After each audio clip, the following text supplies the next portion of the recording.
for someone who's in a space where they want to make the change, where they're tired of being a slave to their desires, right? That's another way, but basically the way I just want to say it is like, they're tired of being a slave to their desires. They're tired of being at the effect of these things that keep leading them down paths that they never intended intended themselves to be. Where do you start? Because I mean, quite frankly, dude, I remember years ago when I was listening to this podcast and this pastor was talking about, yeah, there's this guy that I know, he was a young adult and he had, he had masturbated in like, over a year. I'm like, what? I'm like, that's even possible?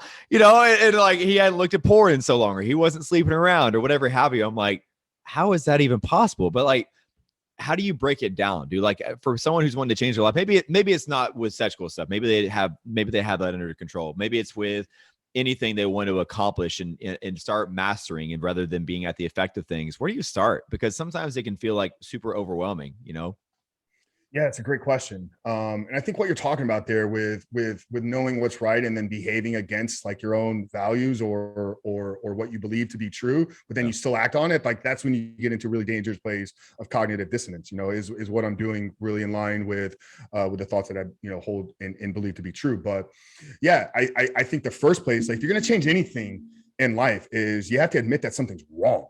Like no matter what. Like if I wanted to change my haircut, I got a mullet right now. If I want to change my haircut, I got to admit that having a mullet is wrong. I mean, yeah, it sounds pretty silly to say it, but like if I'm going to change it, then the one that I have isn't the right one. And I think that's the first place we have to stop. So if you're struggling with like a compulsive behavior, and I'll speak to pornography because I think that's my zone of genius, if anything. But I think the principles really apply to any area of life, and I think that's why I've been able to really step into this space without having a huge background of working in addiction. Yeah, I've gone through trainings and certified and whatnot, but I understand humans, I understand psychology, I understand human nature. If you're going to change anything, it's got to start with admitting it. So if you feel that your behavior with pornography is holding you back, don't say, yeah, I think maybe I have a problem. I think maybe this is holding me back. I think maybe what I'm doing is wrong. Those are not definitive statements. Those are thoughts that maybe will come true, or maybe there's something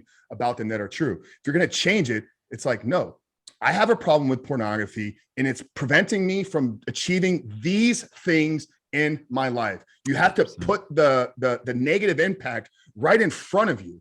How has your behavior with pornography prevented you from creating meaningful, spirit-filled, lasting relationships? How has your compulsive behavior with pornography prevented you from showing up to work on time? And that's why you're stuck making minimum wage, or whatever the nature or whatever the impact has been. I think admitting that it's a problem, don't surrender to it. Like, I don't want to say I knocked 12 steps, because I think the work that they've done for the last 100+ years has been incredible. But I don't believe that we need to believe that we're a victim to the addiction or that we don't have power over it. Right. I think identify that there's a problem, and then put the negative, consequences right out on paper in front of you, because then where the negative impact has been.